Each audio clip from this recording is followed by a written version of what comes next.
Bapak, Ibu, Saudara-saudariku yang terkasih dalam Tuhan kita Yesus Kristus, selamat pagi. Selamat berjumpa kembali dalam permenungan kita pada hari ini, hari Senin tanggal 18 Mei 2020, yang adalah Senin dalam pekan ke-6 masa Paskah. Kita akan merenungkan dari Injil Yohanes pasal 15 ayat 26 sampai pasal 16 ayat 4a.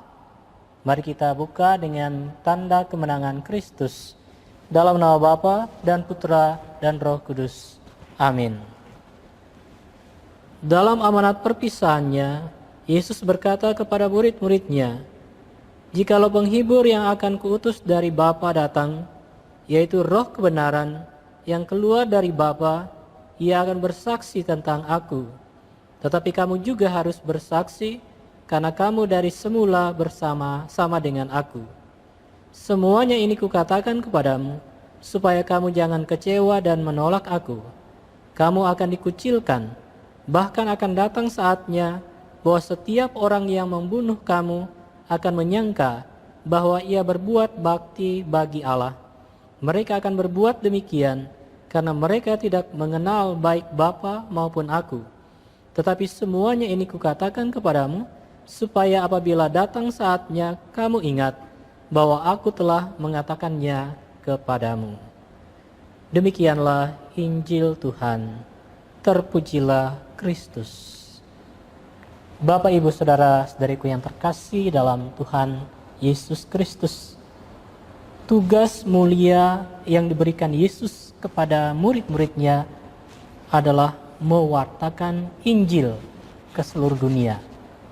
Dan tugas itu dilaksanakan dengan penuh ketaatan oleh para murid. Pengabaran Injil dari para murid dan gereja umat Allah itu bukannya tidak tanpa hambatan. Dari pengalaman sejarah gereja menunjukkan bahwa para rasul dan tokoh-tokoh gereja mengalami banyak penolakan dan penganiayaan dalam upaya untuk menyebarkan Injil kepada segala bangsa. Tetapi berkat upaya yang gigih dari para murid untuk menyebarkan Injil, banyak orang yang bertobat dan meminta diri untuk dibaptis. Semua itu karena para murid yang dipenuhi dengan Roh Kudus yang diutus oleh Yesus untuk membimbing para murid, membimbing gereja untuk bisa menyebarkan Injil dan memberi kesaksian tentang Kristus. Saudara-saudariku yang terkasih dalam Tuhan, dalam bacaan Injil hari ini Yesus mengatakan, "Jikalau penghibur yang akan kuutus dari Bapa datang, yaitu Roh kebenaran yang keluar dari Bapa, Ia akan bersaksi tentang Aku. Tetapi kamu juga harus bersaksi, karena kamu dari semula bersama-sama dengan Aku." Para murid menjadi saksi tentang Yesus yang bangkit karena mereka telah mengalami hidup bersama dengan Yesus. Tetapi Roh Kudus yang diutus Yesus dari Bapa juga menyertai para murid atau gereja untuk bersaksi tentang Dia.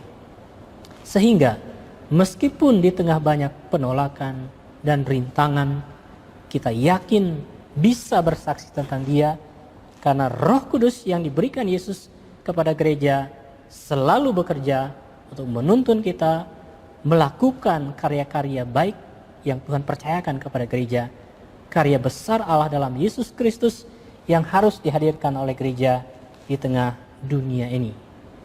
Saudara-saudariku yang terkasih, kita semua adalah murid Kristus. Kita harus bersaksi tentang Dia. Kita telah menerima dan mengalami kasih dan berkat dari Tuhan, maka dari itu kita selayaknya memberi kesaksian kita tentang semua yang kita alami. Kita terbuka akan karya Roh Kudus, sehingga tidak mengendorkan kita dalam menjalankan tugas perutusan kita. Marilah kita mohon selalu penerangan Roh Kudus untuk memberi kemampuan dan kekuatan kepada kita, supaya kita dengan berani bersaksi tentang Dia yang telah bangkit, yang membawa keselamatan bagi umat manusia. Amin. Dalam nama Bapa dan Putra dan Roh Kudus. Amin.